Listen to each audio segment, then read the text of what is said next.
Selamat pagi, perkenalkan nama saya Agustina Uchahiro, NIM 19104169119 dari kelas A2 pagi. Dosen Adi Murzalin SEMM. Di sini saya akan menjawab pertanyaan dari soal UAS Manajemen Pemasaran 1. Pertanyaan yang pertama, berapa kali Anda hadir dalam kuliah? Kenapa Anda harus hadir dalam kuliah manajemen pemasaran?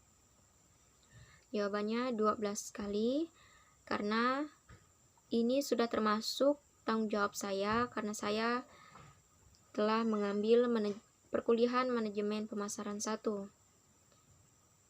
Yang kedua, sebutkan dan jelaskan tugas terstruktur yang sudah saudara buat dan manfaat apa yang saudara peroleh mengerjakan tugas terstruktur tersebut.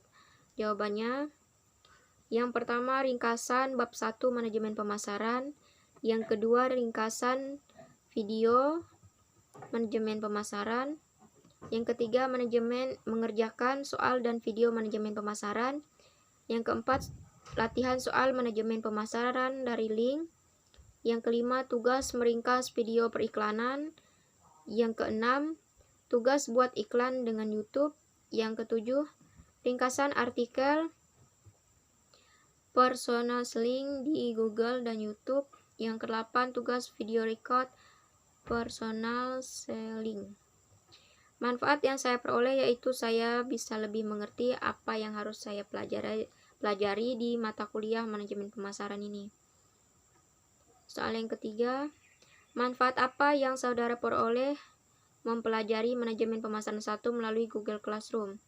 Jawabannya, manfaat yang saya peroleh dalam mempelajari manajemen pemasaran 1 di Google Classroom ini, saya bisa lebih mengerti bagaimana cara menggunakan Google Classroom dengan baik dan cara mengirim tugas-tugas manajemen pemasaran 1 ini melalui Google Classroom.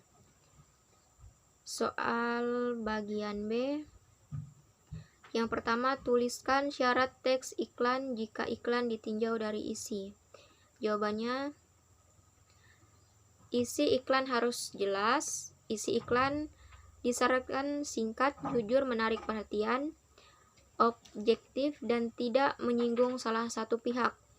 Dan bahasa yang digunakan dalam iklan harus memiliki arti yang baik, mudah diingat, dan mudah dipahami masyarakat luas. Bisa menggunakan kata konotasi namun mengandung makna yang baik. Soal yang kedua, jelaskan syarat teks iklan jika iklan ditinjau dari bahasa. Jawabannya, beberapa syarat iklan sebagai berikut. Bahasa yang digunakan dalam iklan harus memiliki arti yang baik, mudah diingat, dan mudah dipahami masyarakat luas. Dan kata konotasi namun mengandung makna yang baik, berisi informasi yang jelas dan padat. Yang ketiga, tuliskan tujuan iklan.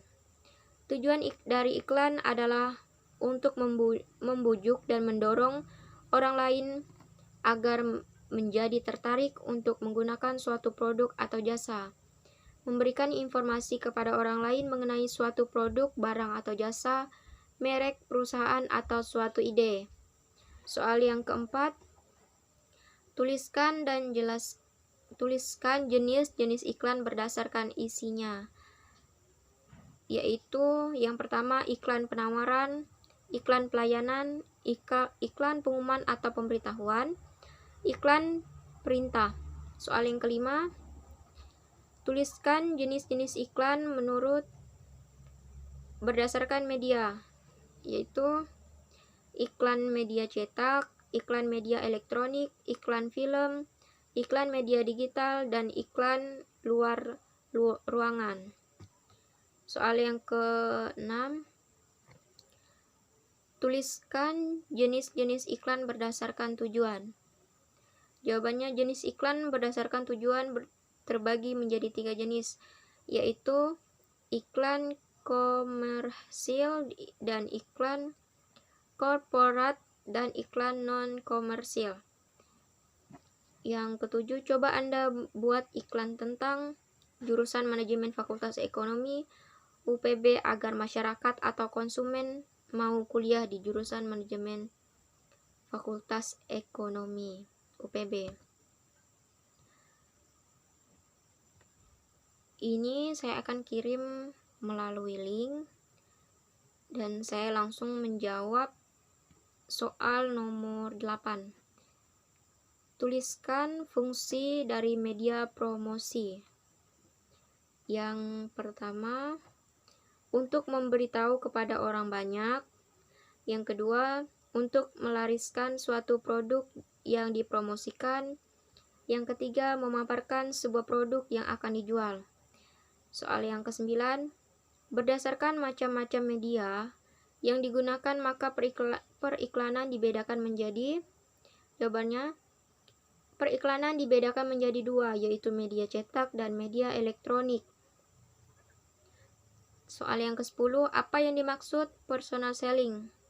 Personal selling adalah komunitas langsung tatap muka antara penjual dan calon pelanggan untuk memperkenalkan suatu produk kepada calon pelanggan dan membentuk pemahaman terhadap produk sehingga mereka kemudian akan mencoba membelinya.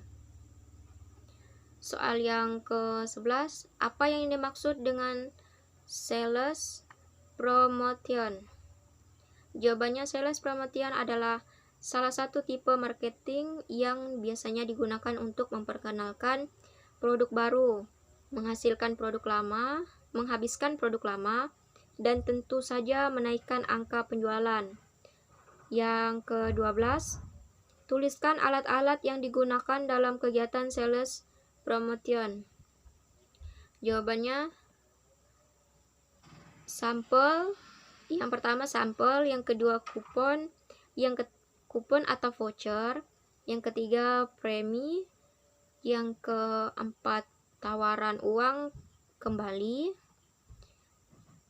yang kelima paket harga, yang keenam promosi dagang, yang ketujuh pemajangan di tempat penjualan, yang ke-8 pameran dagang, yang ke-9 kontes, yang ke-10 undian.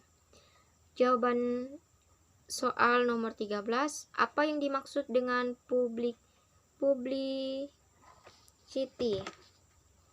Jawabannya, publicity adalah beberapa info mengenai barang atau perusahaan yang disebarluaskan kepada orang-orang lewat cara bikin berita yang memiliki arti komersial atau terbentuk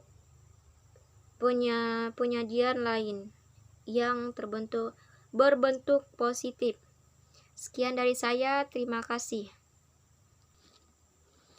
Saya akan menjawab soal nomor 7 tadi yang membuat iklan. Halo, saya mahasiswi dari Universitas Pancabakti, jurusan Manajemen Fakultas Ekonomi.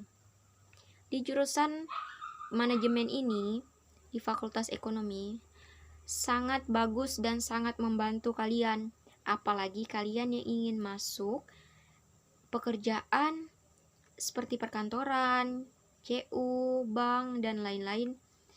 Kenapa saya mengatakan sangat bagus dan sangat membantu kalian?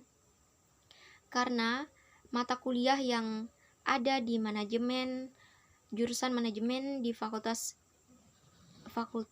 Ekonomi ini, semuanya mencakup yang ada di dalam bank, CU, atau perkantoran yang lain. Jadi kalian tidak akan menyesal jika kalian masuk di Universitas Pancabakti jurusan Manajemen Fakultas Ekonomi ini, karena ini sangat bagus. Saya sendiri tidak merasa rugi masuk di jurusan manajemen ini, karena ini sangat membantu saya di kemudian hari. Terima kasih.